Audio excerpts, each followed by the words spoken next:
আসসালামু আলাইকুম। আজকে নতুন একটা ব্লগ নিয়ে এসেছি। আজকে আমার ছেলের স্কুলের স্পোর্টস ডে ছিল, তাই আমরা সকাল সকাল রেডি হয়ে মাঠে চলে এসেছি। আমি অ্যান্ড ওর বাবা অনেক বেশি এক্সাইটেড ছিলাম, কারণ আজকে ওর লাইফের ফার্স্ট একটা খেলা, ফার্স্ট একটা কম্পিটিশন ছিল। সো এখানে টিচার্সরা ওকে ডেকে নিয়ে গিয়েছিল, ইনস্ট্রাকশন দিচ্ছিল কিভাবে কি করতে হবে, কিভাবে খেলতে হবে। ও মাশাল্লাহ এত কনফিডেন্ট ছিল, আমি তো পুরো অবাক। ও এতটা কনফিডেন্ট কিভাবে! ও একটুও নার্ভাস ছিল না, মাশাআল্লাহ। ওদের খেলাটা ছিল বিস্কিট খেলা। বিস্কিট মুখে নিয়ে আবার টিচারের কাছে ব্যাক করতে হবে।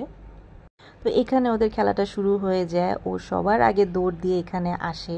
এখানে এসে মুখে বিস্কিটটা নেওয়ার ফার্স্টে ট্রাই করে, বাট ও পারছিল না। আমি মনে করছি হয়তো পারবে না, কিন্তু না, সে এখানে ও এক বিস্কিটটা খেয়ে একেবারে আবার দৌড় দেয়, টিচারদের কাছে ব্যাক করে। এটা আমার জন্য একেবারে আনএক্সপেক্টেড ছিল যে ও জিতবে, ও পারবে। একেবারে আমার জন্য আনএক্সপেক্টেড ছিল, তো আমি অনেক অনেক বেশি হ্যাপি ছিলাম। তো স্কুল থেকে ওকে ছোট্ট একটা গিফট দিয়েছিল। মাশাআল্লাহ, ওর লাইফের ফার্স্ট অ্যাচিভমেন্ট এটা। ওর ভাই ওকে আদর করছিল, ওর ভাই ওকে অনেক ভালোবাসে, মাশাআল্লাহ।